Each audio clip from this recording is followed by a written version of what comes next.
I don't think it's not going to be smooth. It's not going to happen. So we're glad that you're with us this afternoon, and we are glad to be back in Mark chapter 8 as we continue on here with another miracle story. Yeah, verse 22, another strange story. Well, I say strange, another story with some odd details, and a story that I don't think shows up in other Gospels in the same way. And so you may have heard this, or you may not have heard it in this particular telling, but Mark has a story here that is unique. Verse 22, they came to Bethsaida. Some people brought a blind man to him and begged him to touch him. He took the blind man by the hand and he led him out of the village. And when he had put saliva on his eyes and laid his hands on him, he asked him, "Can you see anything?" And the man looked up and said, "I can see people, but they look like trees walking." Then Jesus laid his hands on his eyes again, and he looked intently, and his sight was restored, and he saw everything clearly. Then he sent him away to his home and said to him, "Don't even go into the village." So one of the only, perhaps the only two-stage healing story in the Gospels, and there are a couple of ways to read this. One of the ways is that it took Jesus 2 tries, that whatever he first tried didn't quite work, and so he had to do a follow-up treatment, and that took, lots of people have read this story through that lens. Again, I think that's a hard thing to put on Mark. Mark just doesn't do that to Jesus. None of the gospel writers really do that to Jesus. I think it would be very unusual that Mark, who's been telling us story after story after story of how powerful and how amazing Jesus is, now throws in a story randomly in which Jesus isn't able to do something. I think one of the explanations that's been given is that this ties back to that idea we saw where Jesus's abilities are linked to the faith of the people. And maybe this village didn't have much faith. And so Mark is trying to say that, because the people were beginning to doubt Jesus, because there had been accusations that it limits Jesus in some way. Even that, I think, would be unusual for Mark. I guess that's a long way of saying that I think a lot of people are left scratching their heads by this story. And maybe if Mark had a very specific purpose in telling it to us, we no longer know what that was. Yeah, I think there's a few things that jump out to me here, Clint. The first is at the very beginning of the story, that some people brought this blind man to Jesus, and they don't ask Jesus to heal him. They ask Jesus to touch him. And I think for me, that really, from the very beginning of this story, really sticks out as a red flag, that these people may be trying to sort of get a workaround here, get the healer, get the miracle worker to do their bidding. We've seen in this gospel already, Clint, all the people that are trying to throng Jesus and touch Jesus, even the woman who was healed in that. And so this idea that there may be some self-interest in this, that they're telling Jesus what to do. And then I also think, as it often is, it's a mistake to look in the gospel tellings to see how does Jesus change in this story, because Jesus doesn't change. He's the Son of God. He's revealing the good news for all people. I think it's far more helpful to ask, how do the other characters change? How are they changed by their encounter with him? And I think the fact that there's 2 stages here is significant, especially after the stories that we've just left, the demand for a sign that comes from the Pharisees. You got before that the feeding of the 4,000, which the feeding of the 5,000 had this imagery of knowing and seeing Jesus for who he was. Maybe it's my affinity for the Gospel of John, who uses Jesus' healing of the blind people very intentionally, but I cannot help but see a miracle done for a person who couldn't see, and the fact that this man looks intently and then he suddenly can see clearly, I can't see that not having a spiritual meaning. This idea that this blind man, after his willingness to look closely, is able to see things as they actually are, that I think has something to say with what happens with us and Jesus. When we look intently, Jesus is capable of opening our eyes so that we can see him clearly. And by the way, that matters because most characters in this story, arguably all the characters in this story, continue to not see Jesus for who he actually is. Right. We have to be careful, and Michael and I told you we do our best to tell you when we're maybe leaving the story or using the story in some other way. I do think it is of interest that you can read a story like this, and if you put it in conversation with the bigger narrative, the rest of the gospel, you begin to see it as almost a sermon or a lesson that Mark could be telling. So what do we have? We have a person who is around Jesus, who's been affected by Jesus, but it doesn't yet bring him clarity. He's been in Jesus' presence, but it's still blurry. He still can't see who Jesus is. Well, what have we also seen? We've seen Pharisees, we've seen scribes, we've seen even the disciples around Jesus, but unable to yet clearly discern who Jesus is. Right. So then what happens? He looks at Jesus again, and this idea of these big trees walking now becomes clarified, and he now has his sight restored. And there's a sense in which you can read this physical story as a spiritual example of what is happening around Jesus all the time. And I'm not claiming that that's what Mark means, but I do think it's an interesting way to look at the story, because I just have such difficulty believing that Mark is trying to tell us that Jesus has limits. Everything else Mark does is trying to show us that Jesus doesn't. Don't you remember the 5,000 loaves? Do you think I'm a ghost? I mean, the girl who was dead and now is alive? Jesus doesn't have limits, and so there's something at stake in the way that Mark tells us this story, and it should stand out to us as odd so that it points us in a different direction, I think. And I certainly don't have the credentials to argue with Bible scholars. I just don't buy that Jesus tried something and couldn't quite do it, so he had to try again. That's not the way Jesus' stories are told in the gospel. Yeah, and you mentioned that there's some really bumps in this story, some places where we might get hung up, and I think one of those is at the very end. We are not new to the Mark in secret. If you've been with us for this Bible study, you've heard all of these different times Jesus has told people, don't say anything, right? But here again, we have this man who was blind, who can now see, and he sends him away and says, do not even go into the village. And my Bible has there a subscript that maybe that should be, don't go say anything in the village.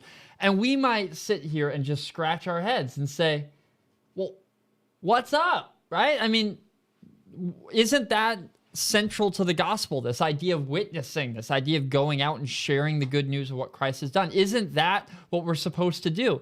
And I think, and I wonder, once again, this is in the vein of not being maybe right in the text. This is some interpretive steps beyond, but I wonder if that doesn't have some implication for the nature of revelation, the nature of what Jesus does when he reveals himself to us. In other words, no, don't go and just tell them that I healed you, because they're going to mistake me as the guy who should come and touch everybody in town again because I'm a wandering miracle healer. I think there's a sense in which Jesus can uniquely reveal who Jesus is.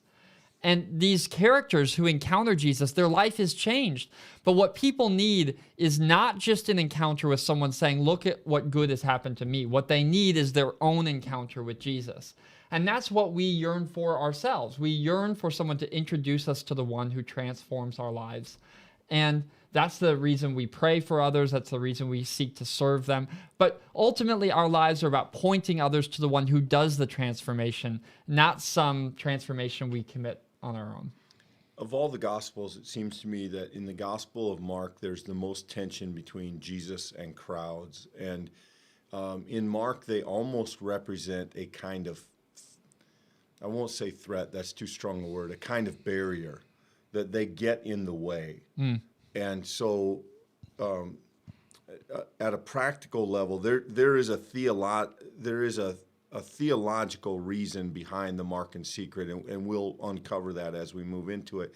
But even at a practical level, the crowd impedes Jesus by putting expectations on him, by misunderstanding who he is, by calling unwanted attention to him in some instances.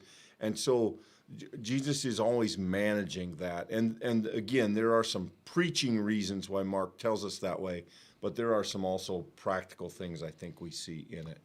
Yeah, and I think the significance of this story becomes even more clear as we come to the next one. Yeah, we move to verse 27. This is a story I think you've all heard. Mark gives us a very simple telling of it, which I think highlights it in some ways. So verse 27, Jesus went on with his disciples to the villages of Caesarea Philippi, and on the way he asked the disciples, "Who do people say that I am?"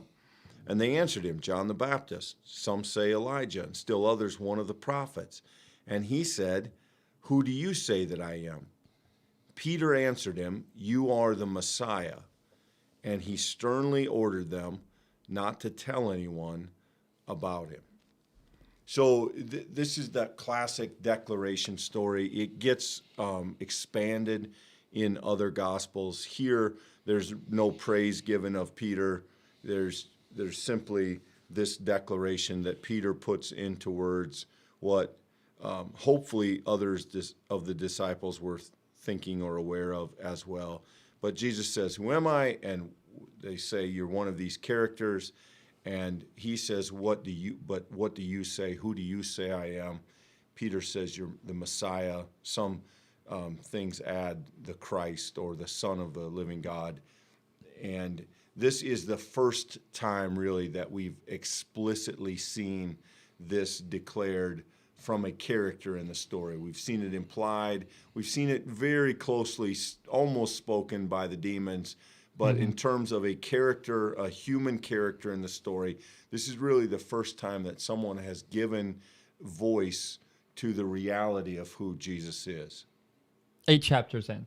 8 chapters in. 8 chapters Now, in. we've known that since about the 4th verse or Yeah. something. But, yeah, it's a slow unfolding as we go through. And I know that this may seem, a little over the top, but this isn't normal ancient literature, right? When you think of the Greek fables and these things, these characters are introduced from the beginning as the spectacular heroes that they are, and Which is why people follow them, by the way. Yeah. Exactly. And so the idea that this would be hidden from the disciples, or at least not named, if hidden, that it would not be named until 8 chapters in, should make all of us stop and go, that's significant. It's both significant within the corpus of this writing, but it's significant in terms of the writing that comes from that time frame. This is different.